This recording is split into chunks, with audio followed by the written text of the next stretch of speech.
Right now it's 6 minutes after the hour of 7 o'clock. It's time for the big story of the morning. And by way of lead-in, the Jamaican government has passed a bill to create a new parish, Portmore, despite opposition from residents who feel blindsided by the decision.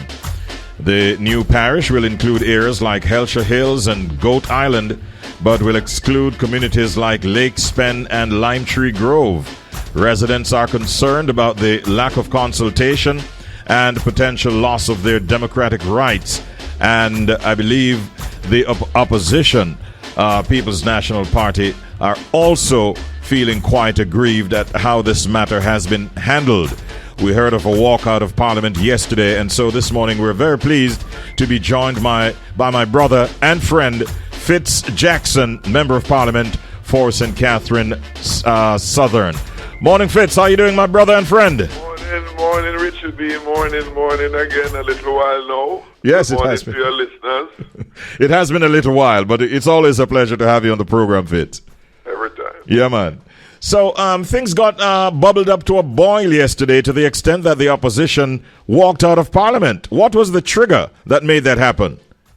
Well, the walkout was triggered by the ultimate decision reflected in the vote of the members of the Parliament overall. We were in the Parliament from the beginning until the end, where we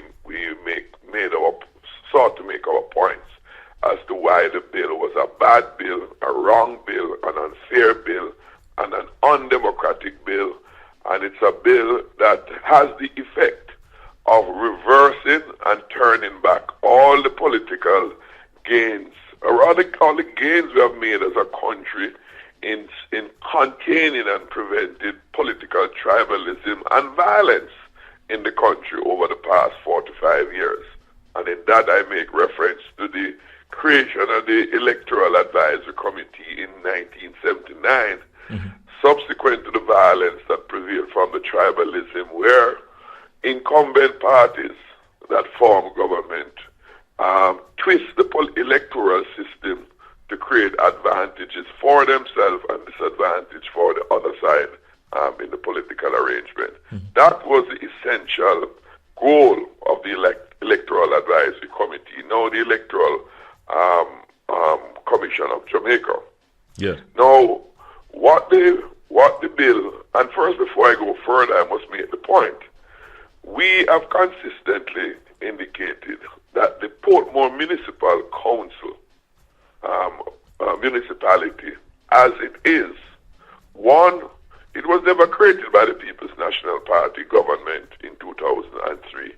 The Portmore Municipality Council, in its structure, which is a unique structure, created by the residents through their leadership of community organization, right across the length and breadth of Portmore over the period from around 1995, about 1994, 95, thereabout, up to 2003 when it eventually happened.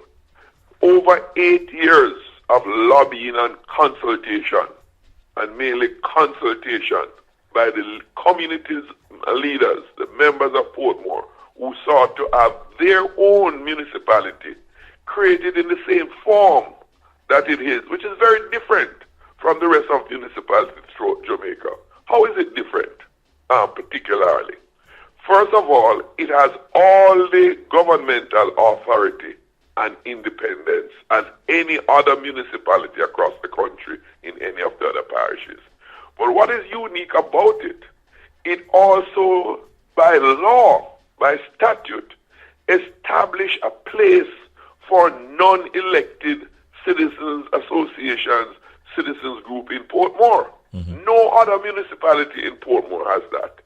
Secondly, the residents of Portmore made it clear from then, they did not want their mayor of their municipality to come into place as it happens elsewhere, where the majority from whichever party in the municipality selects one of their own.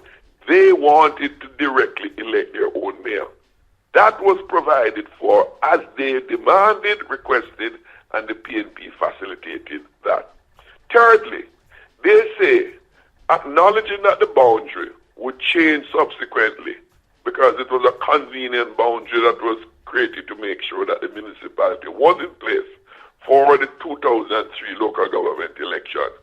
They themselves said they do not want any subsequent change of the boundaries of Portmore, to be determined exclusively by the government of whichever party in office. And so they requested and they got, where it was put in law that when the boundaries of the municipality is to be changed or adjusted, at least 1/7 of the voters in Portmore must have a yes-no say in what is proposed. That was how strongly they felt about it. Those are the provisions they have. No, this new bill offers no improvement whatsoever, not one. And I've challenged the government, from the Prime Minister to his spokespersons, to just indicate one material or governance benefit that the Portmore municipality will have, that they currently have, or what any other parish has. Not one. Because it is already provided for as the citizens of Portmore, residents of Portmore sought. Instead, what the bill does is take away all those things I just made mention of from the people of Portmore. That bill yesterday, in Section 8, Clause 8, it repeals the Portmore municipality, Portmore Charter, that provides all those things I mentioned. So by virtue of bringing that bill into force, they now undo the election results of 2024 last year, where the office of the directly elected mayor goes. Mm-hmm. So the democratically expressed will of the residents of Portmore is ripped away by that bill. It is safe to say then that there's no way, it seems, that the opposition will be sort of supporting this bill at any time in the near future. Oh, no, I went further on behalf of the opposition yesterday to say when the next general election is called, yes, and we're confident we will form the next government, we will repeal this very same act to restore what the people of Portmore created for themselves. We will ensure that they have a say in any boundary changes in Portmore. Mm-hmm. We will make sure that they have their directly elected mayor. We will, you see, I believe... Total reversal. We have to restore. I wouldn't say it is a reversal. No. I would more say it's a restoration of what the people of Portmore sought. Let's look at the boundaries, Fitz. How will the new parish boundaries affect a representation of communities like Lake Spen and even Lime Tree Grove? Well, they will fall nowhere. Nowhere. They will fall nowhere. Why will they fall nowhere? Because the Constitution of Jamaica says that no constituency can span two parish boundaries. That's the Constitution now, not regular legislation. If the boundary that they set in that bill should prevail, all the people that live in Lake Spen, Lime Tree, Quarry Hill, all of those areas will no longer immediately don't have any member of parliament, because they do not fall in any other constituency boundary. That's one of the immediate effect. But what it will mean, which is the real reason behind this bill, all the areas that they, by themselves, not through the EOJ, that has been setting, determining political boundaries since 1980, they by themselves, using their parliamentary majority, now determine what the constituency boundaries become as a result of the boundaries that they have established. And it will remove all the PNP, strong PNP support areas from the new parish, so they can't vote in the next general election. Oh, really? Yes. They can't vote in those constituencies as they currently exist, because they'll no longer be in the parish. Wow! But that's where the they would then achieve their goal. But you know, Richie, we don't have to speculate. We picked up very early that that's what it's all about. Because if the JLP was sincere and had a nationalistic disposition in this regard, those proposals should come at a bipartisan table through the EOJ for consultation and decision making. But do not stop there. Go to the people in Portmore. Go to the people in the adjacent areas in St. Catherine, because this is not only affecting persons in Portmore, it is also affecting persons in the rest of St. Catherine.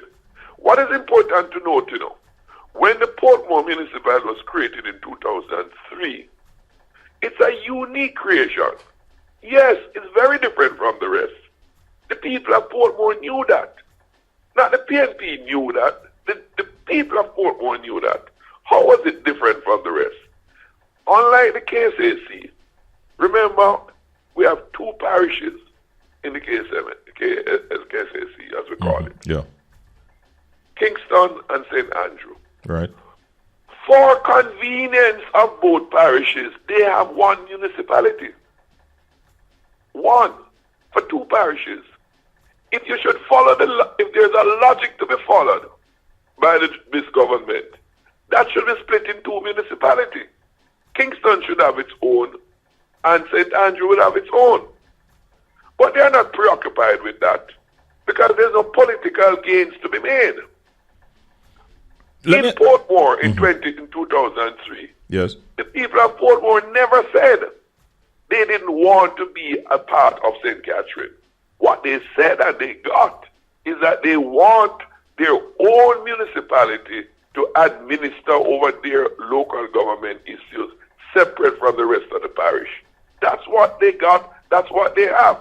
So, in the construct, the councillors in Portmore and everyone that ran as a candidate, they ran within the system that was designed and developed.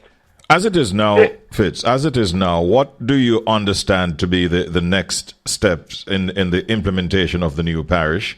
And is the opposition planning to make this transition difficult, whether it be by protests or any kind of action? Yes. We will be in the streets in a matter of days. That's for one. We are going to make our voices known and kept alive. Many will say, because of politics. No. We are an elected opposition. We have a duty to protect the interests of the people. The people of Portmore create the municipality. We will be in the street protesting against this action of the government. It is not intended now. It has been done by the passage in the House. And again, that's why we walked out in protest of that decision. And secondly, we have now instructed our lawyers to make the necessary preparation to go before the court and have the appropriate legal action taken towards preventing the government from carrying out this action. Okay. So yes, we are not sitting down. We will not sit down, right, and allow this travesty to be committed against the people of Portmore and the rest of Jamaica. Richard, let me make this very important point as to how dangerous that action was yesterday. What the government is seeking to do, or rather is doing by virtue of that vote yesterday, is to say no longer should the electoral office in Jamaica lay its hand on any action that will change constituency boundary. They would use their parliamentary majority, as they had yesterday, to realign boundaries as they see fit that satisfy their own goal. They can now go to change the boundaries between Hanover and St. James, right, and realign those boundaries to satisfy their own political interests. They can now continue to use this law, which, by the way, is an 1867 law, a law that the colonialists used to divide up the lands in Jamaica into parishes between themselves. It's that same law that this government is using to divide up parish boundaries to create political advantage for themselves. That's why we say this bill is an awkward bill. It's a retrograde step. It's a dangerous step, and every well-thinking Jamaican must resist it with every fiber in their body, because we all have a duty to protect the political gains that we have made as a people. We do not want to return to those days of political tribalism, where incumbent government dictate the election results by how the elections are managed. It is a power grab, an desperate power grab, in much the same way that the colonialists, right, were power grabbing sections of Jamaica back in the 1860s, thereabout. This is what this government has taken us back into. Well, you've made your point, and you've made it in a very strong way. The listeners out there taking in everything that you have said, and we definitely will continue to have conversations and discussions on this hot button issue. And I want to thank you, though, Fitz. We're out of time for this segment, but I want to thank you for coming on and giving your perspective and that of the PNP. Yes, sir. Given the significance of it, Richie, yes, whenever you want me back, I'll make myself available out of my colleagues. All right, no worries. Thank you very much, Fitz. Have a great day. You too. All right, Member of Parliament there for St. Catherine Southern. That's Mr. Fitz Jackson, giving his perspectives on what's happening over there in Portmore. Just a few days ago, as a matter of fact, I remember I was making a lot of noise about Portmore becoming the 15th parish. Didn't realize that. Didn't realize what was ahead in terms of the disagreements between the two major political parties. And one of the points that we take away from what Fitz Jackson said is that if the PNP becomes the next government when the elections are held, they're going to pretty much do a lot of he didn't like the word reversal, but that is what it amounts to in terms of whatever actions the current government might take in relation to Portmore and it's becoming the 15th parish. What are your thoughts on what you just heard? Let me hear from you.